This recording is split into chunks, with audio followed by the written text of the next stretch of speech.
Question number 6। अब ये question ना थोड़ा सा इम्पोर्टेंट है, यहाँ पे थोड़ा आपको सोचना ज़्यादा होगा।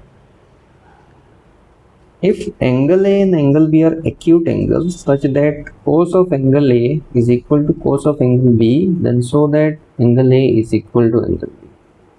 मतलब बोल रहा है कि अगर एक, अब देखो यहाँ पे cos of एंगल ए है ना, इसका मतलब पक्का कोई ना कोई ट्राइंगल रहा होगा, ठीक है। कोई ना कोई अगर ट्राइंगल रहा होगा तभी तो cos की वैल्यू आएगी। अब कोई ना कोई ट्राइंगल का मतलब ट्राइंगल तो कुछ भी हो सकता है, या तो एक एक्यूट एंगल ट्राइंगल हो सकता है, या फिर एक राइट एंगल ट्राइंगल हो सकता है, या फिर एक ऑब्ट्यूज एंगल ट्राइंगल हो सकता है। और मैंने आपको स्टार्टिंग में बताया था ना, ट्रिग्नोमेट्री किसी भी ट्राइंगल में लगाई जा सकती है, ठीक है।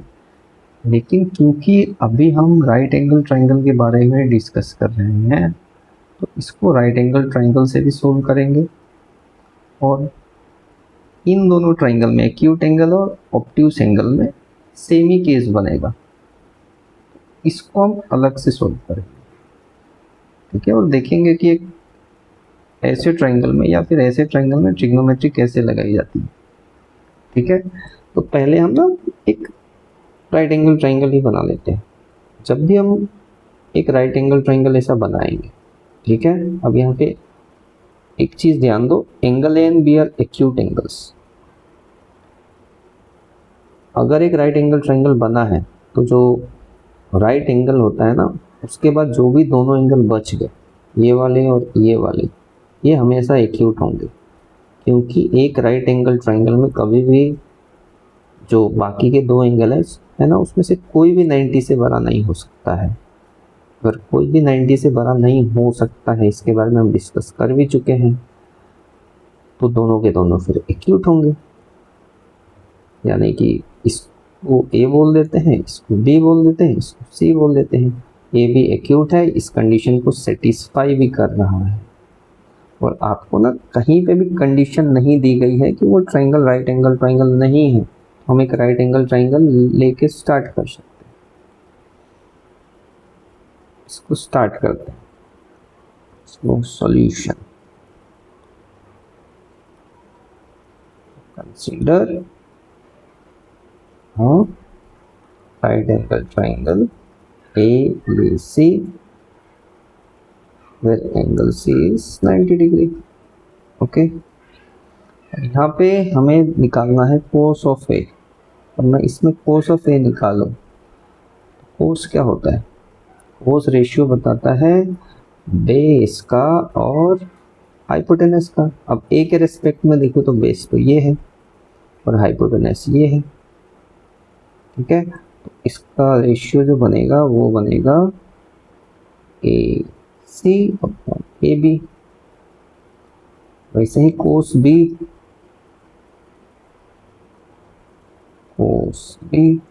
अब इसके रेस्पेक्ट में देखना है, तो this is the base and this is the hypotenuse, this is the hypotenuse तो यही रहेगा, BC upon AB। In the question it is given that cos A is equal to cos B, यानी कि cos of A जो है ना cos B के equal है। दिस इम्प्लाइज cos से क्या है, AC upon AB, cos B क्या है, BC upon AB, AB cancel, तो AC is equal to BC। अब अगर एक ट्राइंगल है जिसमें दो साइड इक्वल हैं, तो वो ट्राइंगल, और वो अगर राइट एंगल ट्राइंगल हुआ, ऐसे दो साइड AC और BC इक्वल हो गए, this is an right isosceles triangle. And we know that in isosceles triangle angle opposite to equal sides are equal, तो इसके अपोजिट B और इसके अपोजिट A, यानी कि AC के अपोजिट एंगल B और BC का अपोजिट एंगल A।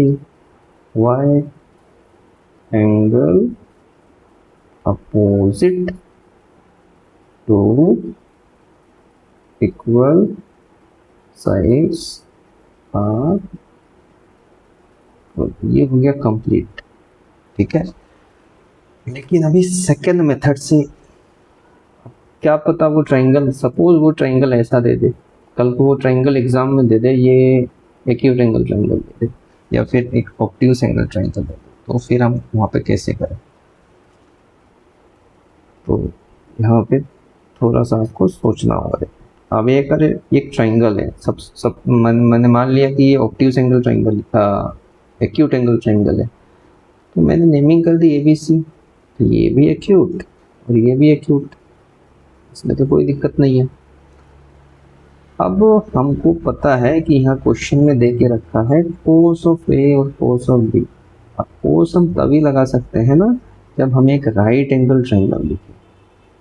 अब ये एक राइट एंगल ट्राइंगल ना हमें यहाँ पे क्रिएट करना होगा with the help of construction, this is the main thing. अब इस ट्राइंगल में ट्रिग्नोमेट्री लगा दो, बस एक ध्यान रखना है कि यहाँ आप एक राइट एंगल ट्राइंगल क्रिएट कर दो, आराम से ट्रिग्नोमेट्री लगाते रहो, ठीक है। कोस ऑफ A रखना है और कोस ऑफ B भी रखना है, तो परपेंडिकुलर या तो हम ऐसे बनाएंगे तो भी राइट एंगल ट्राइंगल क्रिएट हो जाएगा। देखो यहाँ पे हम इस ट्राइंगल में कोस ऑफ A लगा सकते हैं, और इस ट्राइंगल को एज्यूम करें ना, इसके रेस्पेक्ट में इस ट्राइंगल में कोस ऑफ B लगा सकते हैं। लेकिन अगर आपने परपेंडिकुलर ऐसे बना दिया तो इस ट्राइंगल में तो आप कोस ऑफ A लगा सकते हो, लेकिन फिर कोस ऑफ B नहीं लगा सकते, ठीक है। तो ये भी ध्यान रखना है कि परपेंडिकुलर बनाना कहाँ से है, ओके। तो we will do a construction here, and the construction will be showing a perpendicular from here on the side this, okay, this is the perpendicular, give it the name, suppose CD. So here we have done one construction, so CD perpendicular to AB. Now consider triangle ADC। अब इस triangle में देखो, ये वाले triangle, इस triangle में cos of A क्या होगा सर? कोस ऑफ A होगा, कोस होता है B/H, तो B तो यहाँ पे AD है, और हाइपोटेनस इज AC। यहाँ पे हाइपोटेनस AC है ना, देखो ये वाला, ये है हाइपोटेनस, 90 के अपोजिट वाला साइड हाइपोटेनस होता है, ये है base and this is the perpendicular. The same way if we consider this, this is B, तो cos B will be base is this and hypotenuse is BC, so cos of B will be, this is in triangle ABDC,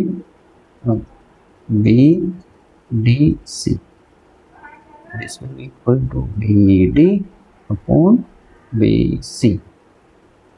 अब अगर आप ध्यान से देखो ना, इन दोनों से अब कोई तो रिजल्ट निकल नहीं रहा, ठीक है। ऐसे क्योंकि since cos A is equal to cos B, cos A को आपने रखा AD upon AC, cos B है BD upon BC, this is given in the question.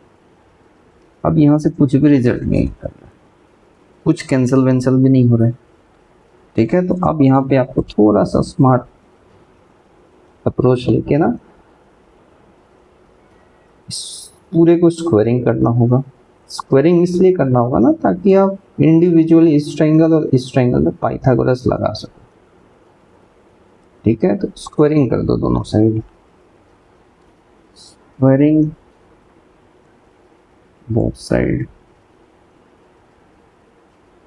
this will become AD square and this will become AC square, this will become BD square, this will become BC square, ठीक है। अब आपको एक चीज यहाँ पे समझनी है कि अगर आपको एंगल ए और एंगल बी इक्वल करना है तो इसके अपोजिट वाले साइड को ना किसी तरीके से इक्वल दिखाना होगा, क्योंकि हमको पता है कि अगर एंगल अपोजिट वाले एंगल साइड अगर इक्वल हो गए, ये वाले साइड और ये वाला साइड इक्वल होगा, इसके अपोजिट वाले एंगल्स ना अपने आप इक्वल हो जाएंगे। This is the property of isosceles triangle, side opposite to equal angles are equal and angles opposite to equal sides are equal. बस ये वाला ही चीज़ दिमाग में रखना है, कैसे भी ना BC और AC को इक्वल दिखाना है। तो यहाँ से BC और AC तो दिख रहा है सीन में, इसको हटाना है, इसको हटाना है इसमें पाइथागोरस लगा के। देखो AD यहाँ पे है, इस ट्राइंगल को पकड़ो, पाइथागोरस लगाओ। फिर यहाँ BD यहाँ पे है, इस ट्राइंगल को पकड़ो, पाइथागोरस लगाओ। अगर मैं पाइथागोरस लगाऊंगा यहाँ पे देखो, इन ट्राइंगल ACD, तो मुझे मिलेगा AC square is equal to AD square plus CD square. यहाँ से मुझे AD चाहिए, AD will be AC square minus CD square. In the same way in triangle BCD, BD square plus CD square is equal to BC square. तो यहाँ से मुझे BD square मिलेगा BC square minus CD square. ये यहाँ से जो BD और AD आया ना, इसको यहाँ पे बस पुट करना है। यहाँ से जो AD आया यहाँ लगाओ, यहाँ से जो BD आया यहाँ लगाओ, देखो क्या निकल के आता है। So AD will be AC square minus CD square upon AC square. This is BD will be BC square minus CD square, that is divided by BC square. अब इसको मैं इंडिविजुअली दोनों से, AC को ना इंडिविजुअली दोनों के नीचे लिख देता हूँ, AC square CD square upon AC square. इसको ऐसे लिख सकते हैं, ठीक है। इसको इधर इसके साथ भी दे दिया और फिर इसके साथ भी दे दिया, ठीक है। In the same way BC square को इसके नीचे भी दे दिया और फिर से CD स्क्वायर के नीचे भी BC स्क्वायर दे दिया। This will cancel 1 minus CD square upon AC square is equal to, this is also cancel 1 minus CD square upon BC square. यहाँ से देखो 1 तो कैंसिल हो जाएगा, तो यहाँ से बचेगा minus CD square upon AC square और minus CD square upon BC square. तो ये माइनस माइनस कैंसिल, एक्चुअली यहाँ से बचा CD square upon AC square is equal to, यहाँ भी CD square upon BC square. CD भी कैंसिल हो गया, CD स्क्वायर, ये बच गया AC square is equal to BC square. दोनों तरफ स्क्वायर रूट ले लो, AC इक्वल टू BC। अब जैसे ही दोनों साइड इक्वल आ गए, देखो AC और BC सेम आ गए ना, AC and BC are same. इसका मतलब इसके अपोजिट वाला एंगल और इसके अपोजिट वाला एंगल इक्वल। दिस इंप्लाइज AC के अपोजिट कौन है? AC के अपोजिट है एंगल B, BC के अपोजिट है एंगल A। रीजन क्या होगा? Angle opposite to equal sides are equal. So this is the second approach for this question. There is one more third approach where we take two triangles और फिर similarity लगाते हैं, but no need for that, इतना काफ़ी है।